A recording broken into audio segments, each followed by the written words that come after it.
The Government Accountability Project, or GAP, is the United States of America's leading whistleblower protection and advocacy organization. So we have been around for 33 years. We were founded in 1977.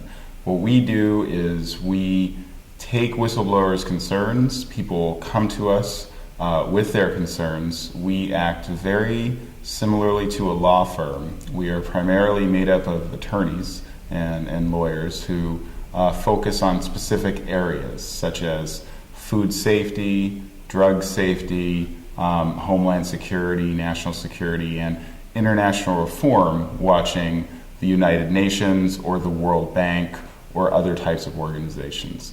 Whistleblowers in these areas and who are raising concerns about the public interest come to us. We offer them support, we offer them legal representation, we try to shield them from being retaliated against, and we take their concerns to the media. We are a public interest organization, so we're not interested so much in making money as we are about enacting change for the public and strengthening whistleblower protections. I have been with the Government Accountability Project for right around 6 years now. I'm the communications director, meaning that I manage the media and the reporter relationships and oversee what sort of stories are being written about our clients. Previously to that, I was a journalist with National Public Radio, which is the big radio news affiliate in the United States. So I was a lot of communications directors for nonprofits are former journalists themselves, and I went in to join GAP because I wanted to help enact meaningful change and be a part of the nonprofit society. I enjoy it because it's very fulfilling. It's when you compare it to just work that would be for corporate work, I've always thought you can go ahead and work with corporations or with companies to sell products, but if you do a very good job and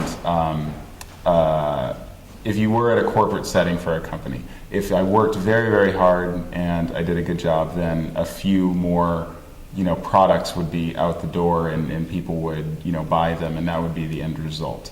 And that never appealed to me very much. Working for GAP and part of the public interest arena means that we can initiate change, and we really do affect people's lives for the better. A good example of this would be we were involved heavily with the World Bank scandal with President Paul Wolfowitz 3 or 4 years ago in 2007, where he was attempting to take the World Bank projects into Iraq. He also was, of course, the architect of the Iraq War for the United States and was one of the big reasons why we got involved. He was trying to bring the bank projects into Iraq, and at the same time, we uncovered evidence that he had wrongfully and against bank rules given his girlfriend a salary raise far in excess of what was allowed. And she, at that time, was basically the highest paid woman in government because of this wrong relationship and what he did. It was a scandal that lasted for 2 or 3 months, and at the end, he was forced to resign by the board for this action and many others, including one part of the scandal that I know European members of the bank were very interested in was that he was eliminating family planning funding, funding to Madagascar and other countries to practice safe sex for use of condoms in these African countries where AIDS is very, very prevalent. He was trying to cut out that funding, and the European countries got very upset with him because of that, and that was one thing that added to him leaving. But that is sort of the reason why I, and I think most people at GAP, do what we do, because we can make these large waves and better, society, and just make it better for everyone else. Also, whistleblowers often have no place to turn.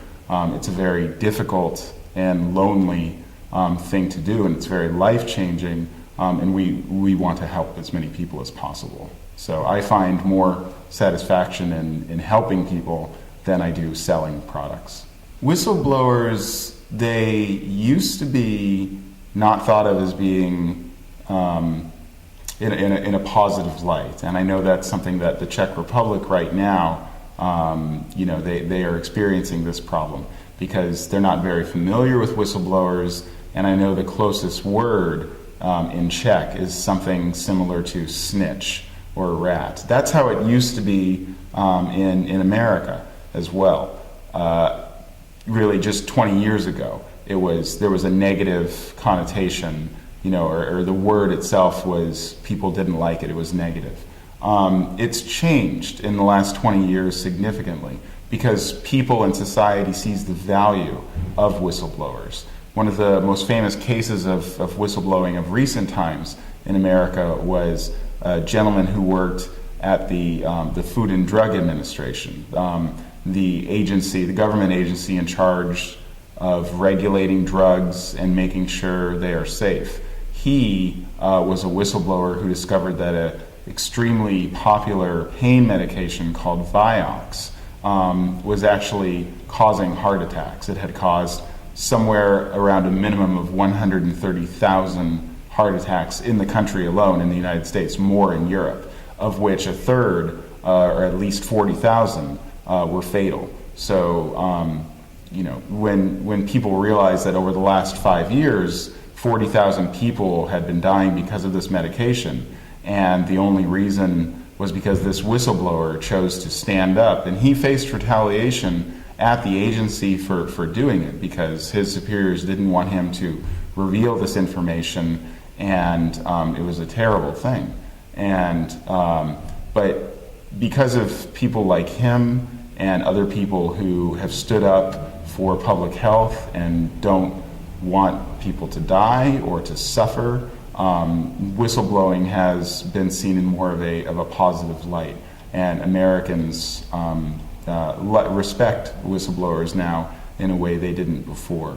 It should be said, some people think that whistleblowers are in it for the money, because there are some regulations in America where if you were to blow the whistle and uncover a lot of fraud against the government, you can recover money. But for the most part, it is not done for this. It is done for honorable reasons because people want to correct situations. We've had many whistleblowers tell us that what they do is a matter of conscience over courage. They feel compelled to do the right thing. They wouldn't be able to live with themselves if they didn't stand up and protect other people.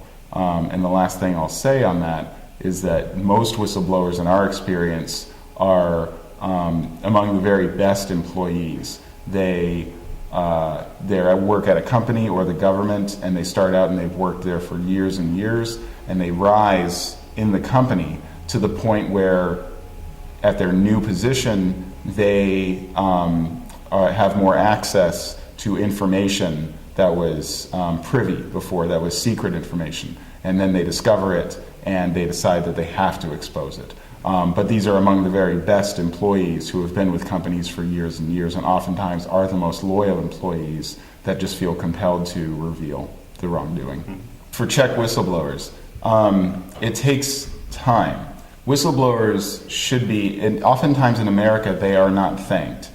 We especially thank them, and Czech whistleblowers who stand up, for the public against corruption, all should be thanked and should be honored, because it is a brave thing to do. It is a difficult thing to do. We have seen all sorts of retaliation against whistleblowers in America, from shunning by coworkers to not being able to get jobs, to strains on families, so it leads to divorce. It is a difficult, life-changing thing. I am excited, and I know my coworkers are excited who visited the Czech Republic, that the infrastructure seems to be here to initiate whistleblower protections, and that it is something that the whistleblower protections move very slowly. Typically it is a glacial pace, but the foundation seems to be here. There's a lot of great activists here, people who want to make a change, people who realize the value of uncovering and weeding out corruption. So I think it is the more stories that come out about whistleblowers in the Czech Republic will spur the public to demand that whistleblower protections are instituted. And it seems that the Czech Republic is in a much better place than many other developing countries in terms of whistleblower protections. In Africa or in parts of South America, there really can't be whistleblower protections because those countries are so volatile and in such a difficult shape that whistleblowers would immediately be killed from down there for rocking government corruption. It doesn't seem like that is what would happen here, so it seems like it's a wonderful opportunity for whistleblower protections to be initiated, and I'm excited to work with advocates in the Czech Republic, and I'm sure GAP is excited to work with them to try to initiate these changes, hopefully sometimes in the coming years. I know that obviously England has some very solid whistleblower protections, but places like Azerbaijan, I believe, do not. It's something that we are interested in certainly expanding and finding out more and working with different European nations to try to get standards set across countries. But it's an area that it seems that the Czech Republic, a lot of organizations here obviously want to start doing this, and that really is the first step. If they recognize the phenomenon that is whistleblowing, then if you take one step towards GAP, we will try to take a step back or two steps back towards you, help you initiate these sort of protections. We're happy to work with any European country that we can, to do this.